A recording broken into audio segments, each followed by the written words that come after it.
Yo les gars, c'est Flo, j'espère que vous allez super bien. On se retrouve comme promis pour la suite de la vidéo sur construire ses séances à la maison. J'avais eu des bons retours dessus, donc autant continuer. Je vous avais parlé des formats d'entraînement, mais j'ai fait très court et je vous ai dit que je ferais une autre vidéo. Donc on va partir là-dessus pour vous expliquer quoi choisir. C'est vrai que on peut être assez perdu dans ces domaines-là. Donc c'est pour ça que là je vais essayer de vous apprendre un maximum. Mais juste avant, je vais vous demander, comme d'hab, likez, vous abonnez, partagez. Ça me fait plaisir, moi ça me pousse à continuer à vous aider. Et puis c'est super. Donc si vous voulez vraiment m'aider, partagez comme vous pouvez. Et puis on va rentrer directement dans le vif de la vidéo. Merci à tous.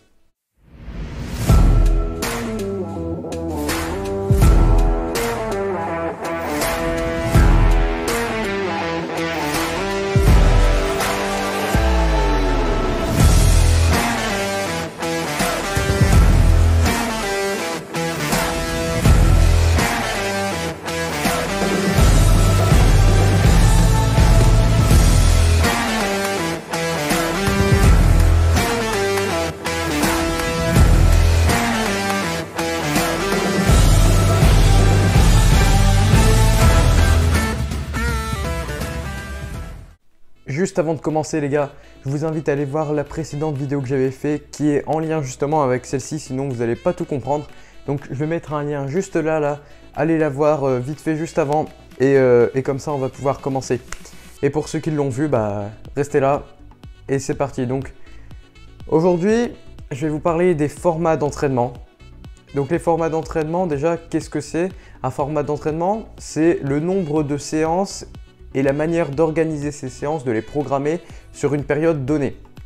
Donc là, je vais vous en exposer des différentes. Alors vous allez me dire déjà quel format d'entraînement est idéal, il y en a qui m'ont demandé ça. Ça dépend de vous les gars, ça dépend de plein de choses, ça dépend de tous les facteurs qui vous définissent, du temps que vous avez, de votre expérience, etc. Donc il n'y en a pas vraiment de format idéal.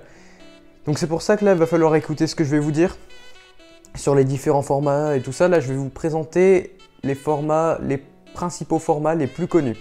Et on va parler bien sûr en termes d'hypertrophie, donc c'est-à-dire l'optimisation de la prise de muscle. Parce que en dehors de ça, il y a plein de formats d'entraînement. Vraiment, il y a de quoi se perdre de partout. Donc là, je vais vous présenter les principaux qui sont concentrés sur la prise de muscle. Je vais évoquer leurs avantages, leurs défauts, etc. Et je vais même faire des petites cartes d'identité. Pour vous aider, je vous laisserai faire des screens et tout pour que vous fassiez votre propre choix en fonction de ce qui vous correspond. Juste avant de vous présenter les principaux formats, je voudrais vous parler de certaines formalités qui vont justement être liées à ces formats. Là, notamment la périodisation. Alors vous allez vous dire, pourquoi? Parce que généralement, la question qu'on nous pose quand on fait des entraînements, peu importe la discipline, c'est tu t'entraînes combien de fois par semaine? On compte par semaine. Parce que c'est plus simple, la semaine c'est courant, je veux dire. On parle pas souvent, on dit pas tu t'entraînes combien de fois en 4 jours. Personne dit ça. On parle en semaine. Mais alors, on a pris le réflexe de s'entraîner sur une semaine. Alors personnellement, j'aime pas trop cette méthode, je l'ai fait pendant très longtemps. Mais maintenant, je m'entraîne sur un cycle de 4 jours. 3 jours où je m'entraîne, 3 jours de travail et 1 jour de repos. Je vais vous expliquer pourquoi je fais ça, parce que techniquement, je pourrais dire que je m'entraîne 6 jours sur 7, mais c'est pas vraiment pareil.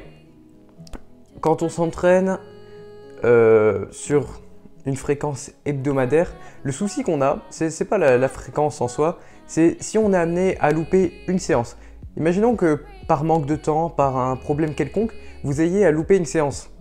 La plupart des gens, dans leur tête, ça va pas être possible de la décaler au lendemain, puisque peut-être qu'en fonction des différents facteurs, le fait de devoir se reposer, etc., parce que le repos c'est super important, pour rappel, vous allez vous dire, je peux pas la faire, parce que demain, j'ai une autre séance, ce qui est compréhensible. Donc vous allez la décaler à la semaine prochaine en disant, je vais la refaire la semaine prochaine. Et ça, c'est une grosse perte de temps, on a une perte de volume d'entraînement, etc. Alors que sur un format, un petit cycle de quelques jours, on peut se dire, moi si je suis amené à louper une séance, je me dis, pas grave, je la fais le lendemain, je décale tout et je reprends normalement. Comme ça, je ne suis pas embêté à me dire tel jour, le mercredi, je fais telle séance. Moi, c'est jour 1, jour 2, jour 3, jour 4. Je peux décaler si jamais j'ai un problème. je reprends juste après et tout est reparti. Donc c'est vraiment juste pour ça, c'est à ce propos. En soi, il n'y a pas de problème à faire une fréquence hebdomadaire. Je l'ai fait pendant longtemps, ça va très bien. Mais c'est juste au niveau mental. Vous verrez que ça change plein de choses de se dire au niveau mental, je ne peux pas faire une séance, donc je la décale à la semaine d'après. C'est juste pour ça. Et vous pourrez adapter ça, vous verrez après que je vous ai présenté les différents formats d'entraînement, vous comprendrez peut-être mieux parce qu'au niveau, comme je dis, c'est surtout au niveau mental qu'on fait un blocage dessus. C'est con, mais c'est dans la nature humaine aussi. Donc c'est pour ça que je vous invite à périodiser autrement. Un autre détail à prendre en compte, c'est votre fréquence d'entraînement. C'est cette fréquence qui va définir le format d'entraînement que vous allez adopter. Puisqu'en fait, vous allez devoir faire le tri. On sait qu'en moyenne, il faut laisser 48 heures à un muscle pour récupérer totalement et être pleinement opérationnel. Et bah si on veut respecter ça et que dans votre programme, il y a certains jours qui se succèdent, si vous voulez vous entraîner peut-être, je sais pas, 5 jours sur 7, il y a forcément des jours qui vont être collés les uns aux autres. Et vous comprenez donc que vous ne pourrez pas faire des séances mobilisant les mêmes muscles 2 jours de suite. On parle bien dans un contexte d'hypertrophie, d'optimisation de prise de muscle, parce que dans certains sports, le crossfit par exemple, every day is leg day comme on dit, mais là on parle juste en termes de musculation. C'est pour ça qu'il faut faire des séparations, il faut laisser 48 heures, donc en fonction du nombre de jours où vous entraînez, vous avez des formats d'entraînement complètement différents à prendre en compte. Cependant, en plus de la fréquence d'entraînement à surveiller, il faut surveiller le volume d'entraînement, c'est vraiment super important aussi. Alors pour ceux qui ne savent toujours pas ce qu'est le volume d'entraînement, je vous invite encore une fois à voir la dernière vidéo que j'ai fait, j'explique pas mal de choses dedans, donc vraiment allez-y. Sinon c'est en très bref le nombre de séries qui est réalisé lors d'un entraînement ou ça se compte peut-être aussi sur une semaine pour chaque groupe musculaire. Et si votre volume d'entraînement est trop faible, eh ben, il va falloir faire une seconde séance pour rattraper ce volume d'entraînement dans les jours à venir. C'est pour ça que, en fonction de ça, par manque de temps ou quoi que ce soit, il va falloir également faire le tri dans les formats d'entraînement que je vais vous proposer juste après. Pour décrire un peu plus ce dont je parlais juste avant, je vais vous donner un exemple. Imaginons que vous vous entraînez un jour sur 2, mais vous n'avez pas beaucoup de temps pour vous entraîner. Alors la meilleure solution serait de faire un half body. J'expliquerai après ce que c'est, mais en gros c'est le fait de séparer le travail du haut du corps et du bas du corps. Bon, il ne faut pas être bilingue normalement pour comprendre, mais je précise au cas où. Et ce format d'entraînement permet de créer une fréquence régulière et assez élevée pour compenser le volume d'entraînement qui est plutôt faible si on n'a pas le temps. Alors, la question que vous vous posez certainement, c'est dans ce cas-là, si c'est juste une question de volume, etc., pourquoi ne pas faire une séance sur un groupe musculaire, même si j'ai qu'une demi-heure? Si je travaille pendant une demi-heure à ce groupe musculaire, j'aurai un gros volume d'entraînement dessus, et comme ça, c'est réglé, et je fais ça une fois par semaine. Alors, ouais, mais sauf qu'il faut pas oublier que fréquence et volume d'entraînement vont toujours ensemble, il faut associer les deux. Il faut essayer de travailler toujours avec les deux en tête parce que là, on a précisé juste avant qu'un muscle récupère en 48 heures à peu près. Ce qui fait que si vous vous entraînez muscle par muscle, imaginons que vous fassiez les épaules une fois par semaine, au bout de 48 heures, si on adopte ce format-là, au bout de 48 heures, vous avez récupéré. Et donc, qu'est-ce que vous faites des 5 autres jours? C'est une grosse perte de temps. Et donc, on n'est plus dans l'optimisation de votre entraînement. C'est plus un entraînement idéal pour vous. Maintenant que je vous ai saoulé avec tous les trucs de base et tout, on attaque enfin les formats d'entraînement, les avantages, les inconvénients, etc. Et là, on va commencer avec le full body, sûrement l'un des plus connus. Comme je vous ai promis, je ferai des sortes de cartes d'identité pour chacun des formats dont je vais parler tout à l'heure. À la fin de leur présentation, comme ça vous faites un screen, hop, vous l'avez dans votre galerie et vous pensez à moi, comme ça je suis partout chez vous. Non, je déconne. Non, mais en espérant que ça vous serve, comme ça, ça peut être cool pour vous orienter, pour vous guider. Donc on va commencer avec le full body. Full body qui est l'un des formats les plus connus qui puissent exister, c'est le fait de travailler l'ensemble du corps en une séance. Alors, parmi ces avantages, on retrouve le fait que on peut avoir une haute fréquence d'entraînement. En général, c'est 3 à 4 séances par semaine puisque c'est souvent les débutants qui réalisent ce format d'entraînement, mais ils peuvent être pratiqués par des plus expérimentés selon certaines conditions. Mais donc, on a une fréquence d'entraînement quand même assez élevée de 3 à 4 séances. C'est énergivore. C'est une séance très énergivore et qui mobilise des mouvements polyarticulaires. Pour ceux qui savent toujours pas ce que c'est les mouvements polyarticulaires, une autre vidéo à aller regarder. Non mais en plus de ça, les mouvements articulaires qui sont super bien pour les débutants qui souhaitent apprendre les mouvements de musculation, et ce format-là est super également pour les revenants, les revenants de blessures qui souhaitent donc réapprendre les mouvements de base, etc. Seul petit problème, il y a des inconvénients malheureusement, c'est que c'est un format qui demande beaucoup de temps, puisque si on veut travailler l'intégralité du corps, il va falloir faire de nombreux exercices et de nombreuses séries. Et bien souvent, le volume d'entraînement est loin d'être parfait, puisque on va vite faire très peu de séries pour pouvoir travailler l'intégralité du corps sans passer 3 heures à la salle ou chez vous, peu importe où vous êtes. Donc c'est les inconvénients de ce format. Et là, c'est le moment où tu vas taper ton meilleur screen pour garder le format dont je viens de te parler en tête.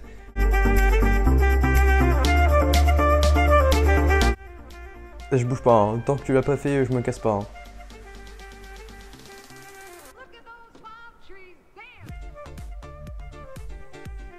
Oh putain, je suis un gamin. Alors, le half body, ça consiste à séparer tes entraînements du haut du corps et du bas du corps. C'est un format qui est super et qui permet d'ajouter déjà des exercices polyarticulaires et d'isolation, chose que tu ne peux pas faire, ou du moins, ça vaut vraiment pas le coup pour du full body. Donc déjà, tu as ça, tu as beaucoup plus de volume d'entraînement puisque tu as un entraînement bien spécifique sur une zone avec une fréquence qui est pas trop mal. Moi, je te recommande de t'entraîner Je te recommande de t'entraîner un jour sur 2, je dirais que c'est pas trop mal, ou au moins 3 séances par semaine pour bien progresser. Ça me semble être le minimum, et j'ai du mal à parler aujourd'hui. En revanche, petit problème, on peut pas vraiment caler beaucoup d'exercices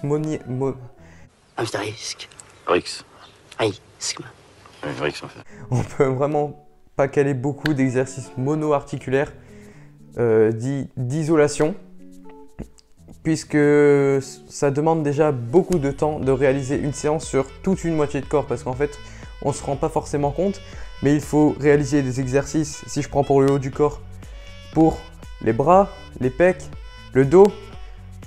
Et si on veut travailler vraiment bien l'ensemble de la moitié du corps, malheureusement, les exos d'isolation, on n'en aura pas beaucoup. Il vaut mieux donner priorité aux exercices polyarticulaires. Et si tu sais toujours pas ce que c'est, je te renvoie encore une fois sur une vidéo.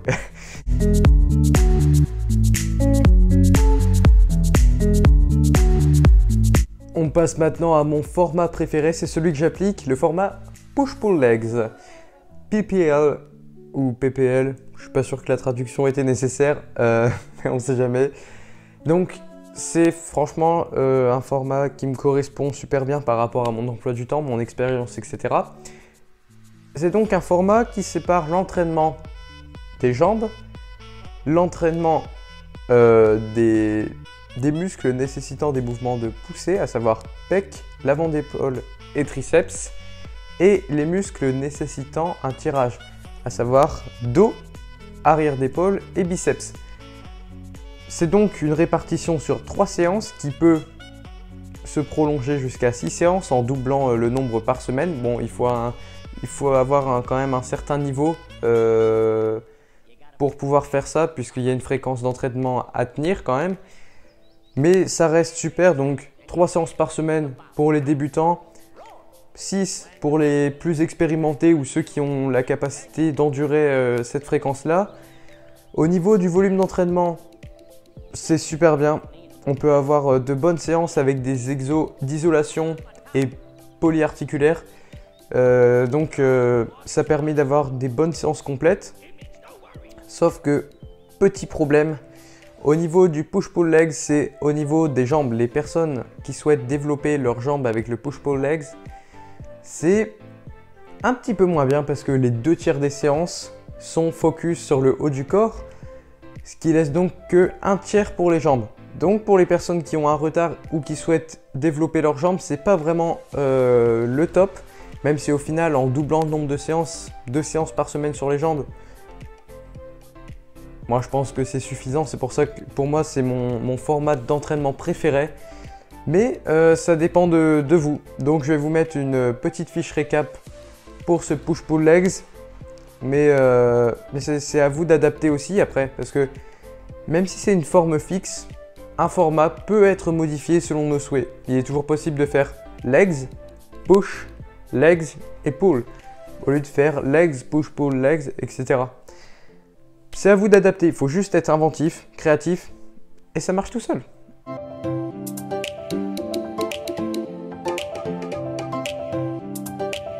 Donc, le split.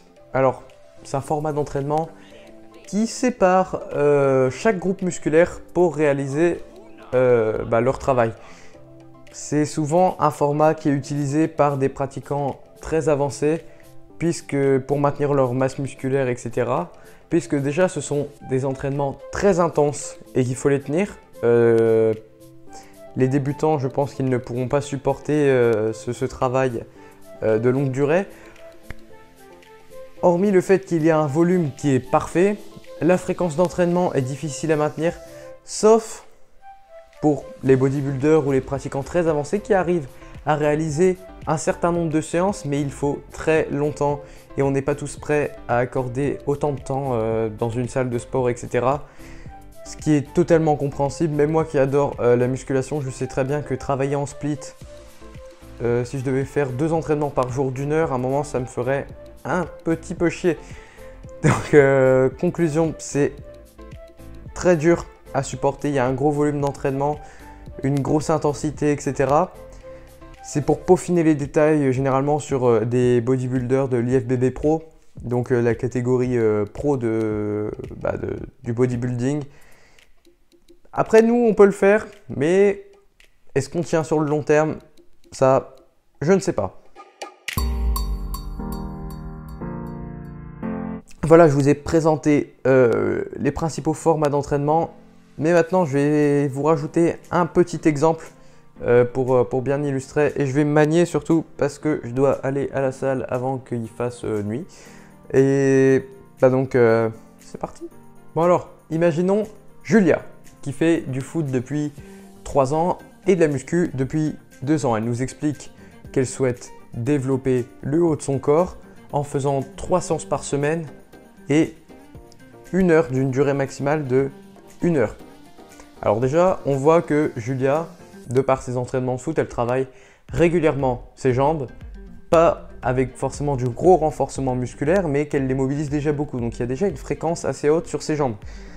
Elle peut accorder 3 séances de muscu par semaine d'une durée d'1 heure. Julia, elle n'a pas notre time. Elle y va. Tequila, Heineken, pas le temps de niaiser. Donc, on va devoir adapter tout ça pour choisir son format d'entraînement idéal. Ok, donc là, on va procéder par élimination pour Julia. Le full body, ça serait clairement pas intéressant pour elle parce que déjà, elle a ses entraînements de foot, ça ferait une trop grosse intensité et une trop grosse fréquence pour ses jambes qui amènerait peut-être au surentraînement. Et ça, c'est pas ouf du tout. Alors par contre, on va pas skipper les jambes, même si elle fait du foot, etc. C'est important de travailler tout le corps quand on se met à la muscu pour avoir un physique harmonieux et qui est capable d'être performant avec l'ensemble de ses muscles et non pas seulement un muscle en particulier juste pour une question esthétique. C'est vraiment super important. Après, Concernant le half body, ce serait beaucoup plus intéressant, mais même problème pour ses jambes. Il y aurait une trop grosse fréquence. Donc, il faut faire peut-être une adaptation. En l'occurrence, avec 3 séances par semaine, si on met 2 séances du haut du corps, pour elle qui souhaite développer son haut du corps, ça pourrait être pas trop mal. Et une séance pour le bas du corps, ça reste supportable pour elle. C'est une idée qui est pour moi validée, ça marche. Ensuite, si on passe au push-pull legs, ça pourrait également fonctionner pour elle. Surtout qu'il n'y a qu'une séance, si on considère qu'elle fait 3 séances et une séance jambes, 2 séances haut du corps. Ça revient un petit peu à l'alternative du half body qu'on a énoncé précédemment. Donc, validé aussi pour moi, c'est exactement pareil. Après, niveau split, comme j'avais dit, ça marche pas avec la plupart d'entre nous et encore moins avec Julia, mais qui a pas notre time, hein, qui clairement va nous envoyer chier. Donc, pas de split, ça ne marchera pas du tout. Il y a une trop grosse intensité, et une trop grosse fréquence à respecter. Donc c'est complètement inefficace et même contre-productif. Bon, en vrai, il y a plein de variations et adaptations qu'on pourrait faire pour trouver le format idéal pour elle. Mais là, de par les éliminations et les présentations des formats principaux que j'ai présentés avant, le mieux, ce serait de lui laisser le choix entre du half body avec 2 séances haut du corps et une bas du corps, ou alors push-pull legs en 3 séances. C'est à elle de faire son choix, et si elle n'est pas d'accord, va se faire foutre. Non, donc il n'y a pas de format miracle pour Julia ou qui que ce soit d'autre. C'est à nous de faire preuve de créativité, des fois d'adapter. Moi je sais que en tant que passionné de CrossFit, je mixe muscu et CrossFit, alors que c'est pas la même base du tout d'entraînement. C'est peut-être pas optimal pour la prise de muscle, mais ça reste une forme d'entraînement. Moi ça me convient bien, je progresse bien quand même. Du coup j'ai un bon cardio et je prends quand même plutôt bien en masse. Donc c'est vraiment à nous de faire en fonction de nos objectifs, ce qu'on désire. Et c'est pas vraiment sorcier. Mais donc voilà, j'espère qu'en tout cas les petites fiches et l'ensemble de la vidéo vous a aidé pour choisir votre format d'entraînement. J'espère que la vidéo vous a plu. Mettez un petit commentaire pour me le dire si c'est le cas. Likez, abonnez-vous, partagez s'il vous plaît. Et en tout cas, si vous avez besoin d'aide, contactez-moi par mail, par Insta, par où vous voulez. Je répondrai, même ceux qui ont mon numéro. En plus là les gars, je vais investir. Je vais acheter un iPhone 11. Déjà, il y aura un double objectif et tout, ce sera hyper bien. Je filme avec là un iPhone 6S. Puis en fait, niveau stockage, il galère un petit peu le garçon. Du coup, je vais prendre 128 Go, ce sera beaucoup mieux. Et ça va être super. Donc j'espère que vous serez là. En tout cas, là, il faut que je me magne parce qu'il faut que j'aille à la salle. Et on passe maintenant au training que j'ai filmé il y a 4 jours. Mais pour vous montrer une séance force, pec, épaules, pré-rentrée. Et c'est parti, je vous laisse voir ça. Force à vous, merci à tous ceux qui sont encore là. Et à bientôt. Ciao.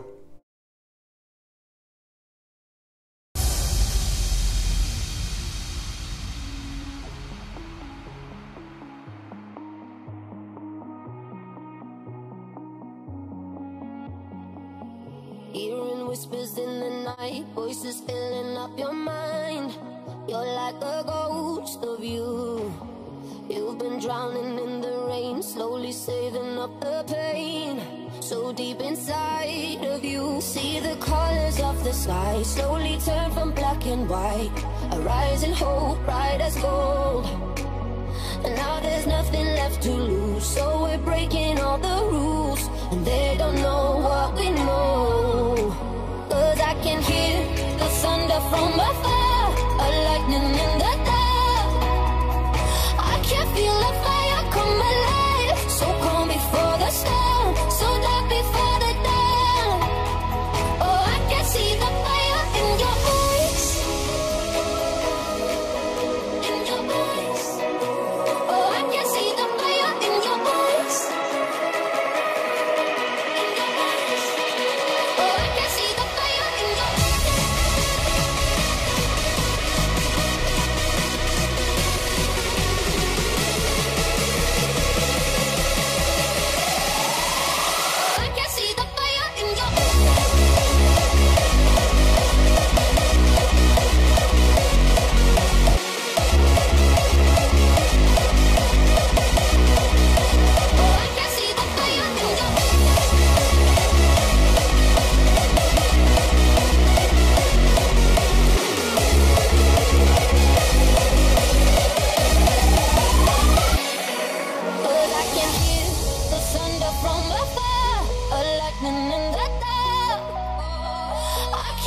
the fire come alive. So calm before the sun, so dark before the dawn. Oh, I can see the fire in your eyes. In your eyes. Oh, I can see the fire in your eyes. I can see the fire in your eyes.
Ça se trouve, Vladimir, il vous dit pas, mais il vous fait voler chez lui pour vous mettre une branlée. C'est possible. Allez, bon, vas-y. Bon, je vais vous laisser. Il y en a qui ont de vrais tafs d'étudiants. Allez. Bonne journée à toi, à la prochaine. À la prochaine, les gars. Salut, Dim.